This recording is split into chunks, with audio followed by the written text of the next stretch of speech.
Hey everybody, as promised, a another recap video from today's NFL Combine. This one focusing briefly on Pete Carroll. It's 9:52 in the East. The Lakers Mavericks game comes on at 10 o'clock. We don't want to miss that. So this is going to be a short stream. And let's get going by having a look at what was said about what Carroll said, and of course what he said, right? So here is the stream on Twitter. Here's Coach Carroll, and Coach Carroll is remarking about Tom Brady.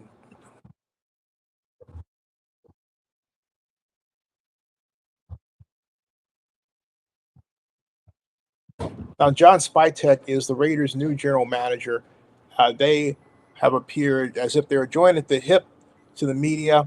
Spytek says that he wants a running game, a hard-nosed running game, and a tough defense. Basically, the common formula that builds a champion. Now, let's hear what Coach Carroll said beyond that, what I just explained.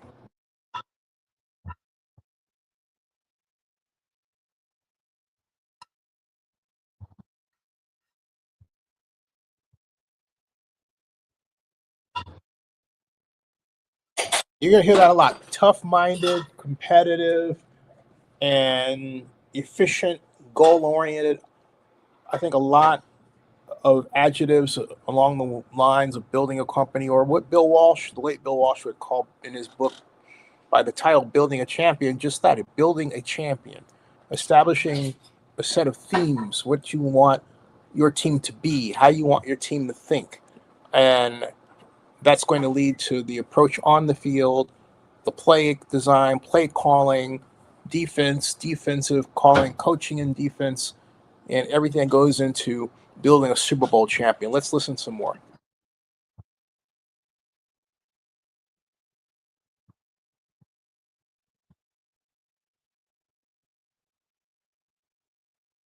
He's talking about the new limited partner, and that's Tom Brady, a minority owner, as the NFL terms people with his title today.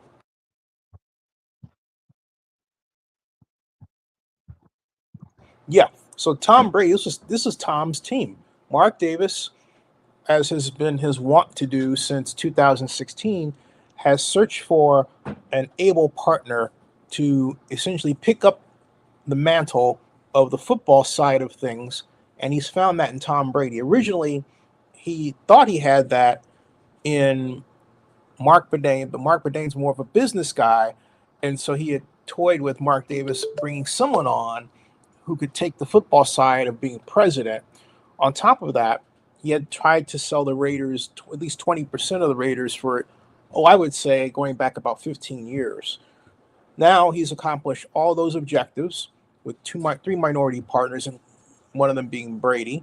And Brady is kind of a double hat guy. Brady offers the ability to have, how can I put it, kill two birds with one stone. He's the football guy, and he's a minority owner. So he's got some real stake in the game. He's not a football guy that's drawing a salary, right? This is a big deal. So Carroll focused on that, and then some of the reaction online was that we're ready for Sunday Night Football. NBC tweeted, we're ready for the Pete Carroll and Max Crosby duo in Vegas, because Coach Carroll made this comment to Mike Florio while they were Mike Florio and Chris.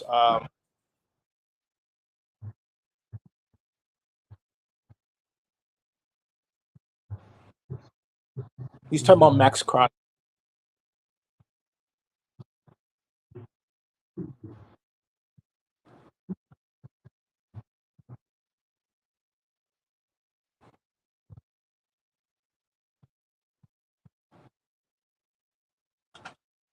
Now, that's something really special, is what I predicted, folks. I predicted a Super Bowl championship from the Raiders. That's how much I believe Coach Carroll's going to get the job done.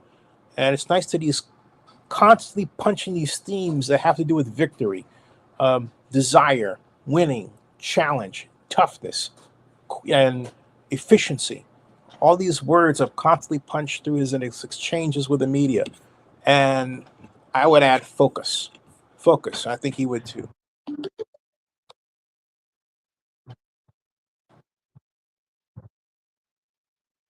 Right. And he says Max is the real deal. Max is the real deal. He's serious. A winner. It's been a long time since the Raiders have had a winner. The Raiders have not won a Super Bowl in the 21st century. Appeared in one, yeah. That was, we got clobbered by the Buccaneers. I was at that contest. I left early. Oh, what a shellacking. That was in San Diego. Now, this photo has Coach Carroll and Coach Harbaugh, who competed against each other when Coach Carroll ran the USC Trojans and Coach Harbaugh rebuilt the Stanford program. Great battles, fantastic, legendary stuff for the now dormant Pac-12, or you would say mainly ended. I hate to say it that way, but there you go. Now, Tashan Reed says that it all starts at quarterback for the Raiders this offseason, and that Peter King gave his thoughts on what Pete Carroll and John Spytek need to do on a episode of the Just Win podcast. I'm not going to quote that. Mainly, I'm not going to go there because of a whole lot of copyright issues. Then Vinny Bonsiori made the rounds, and he was on and took this photograph of Coach Carroll at the Sirius XM booth. And then Nick Waters said Pete Carroll had this passionate answer about the importance of an effective ground game. That's a running game. We got to hear this.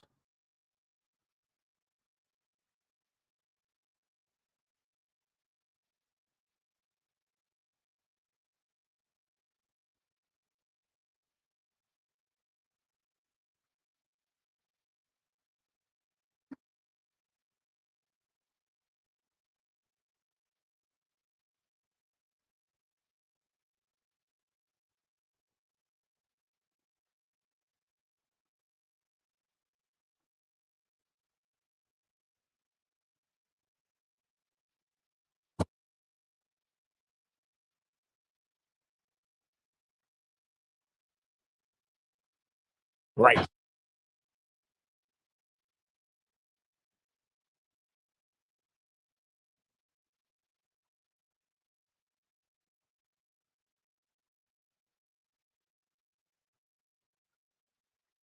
Right.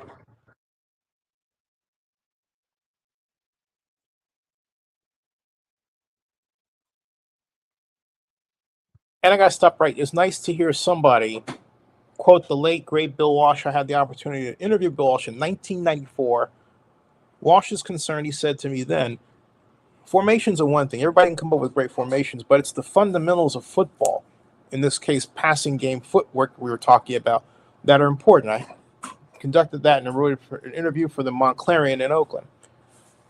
He remembers. Coach Carroll is old enough to remember the importance of the kind of passing game fundamentals that Coach Walsh emphasized. And the simple fact that he said that means that's what we're going to get, I hope, with the Raiders. And if not, you'll hear it here first. But that's a great way, that foundation, a running game, and then passes built off of it, play action.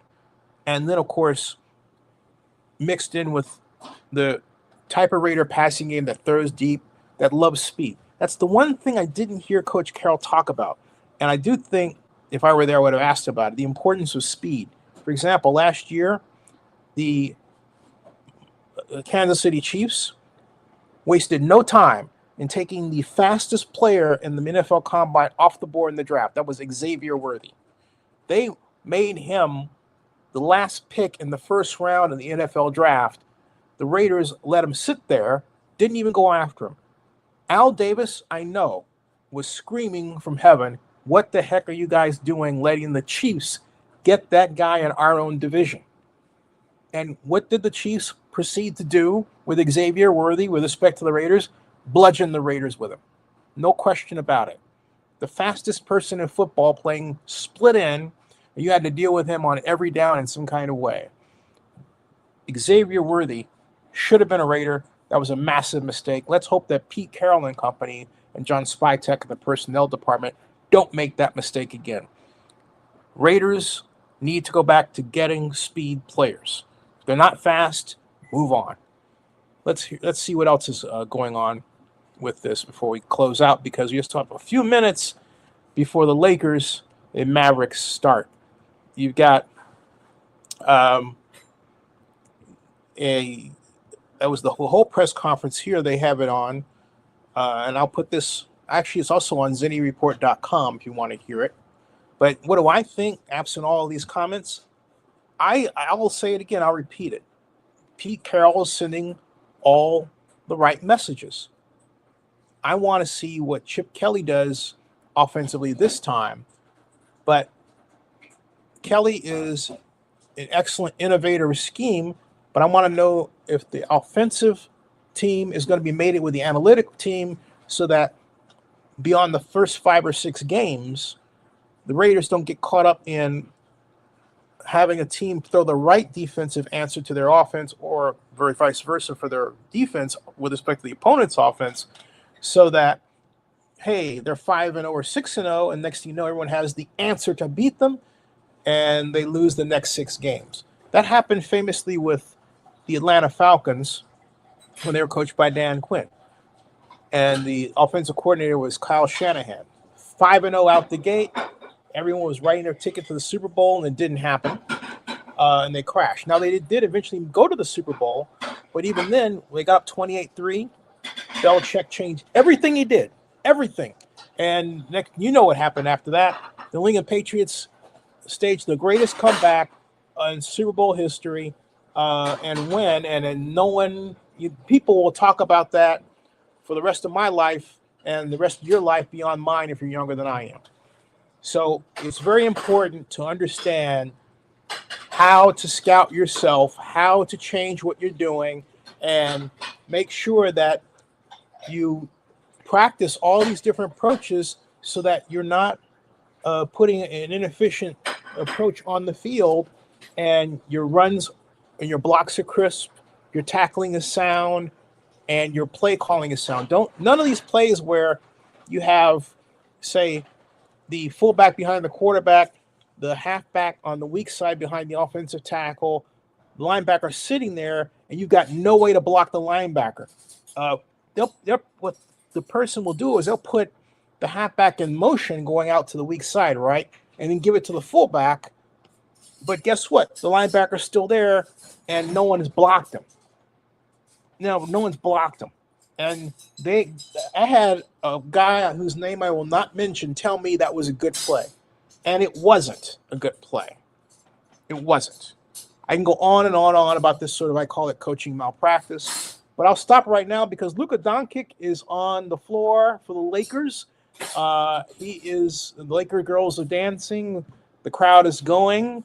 They're looking at the Lakers starting lineup with LeBron James, Luka, Austin Reeves, Rui Hachimura, and Jackson Hayes.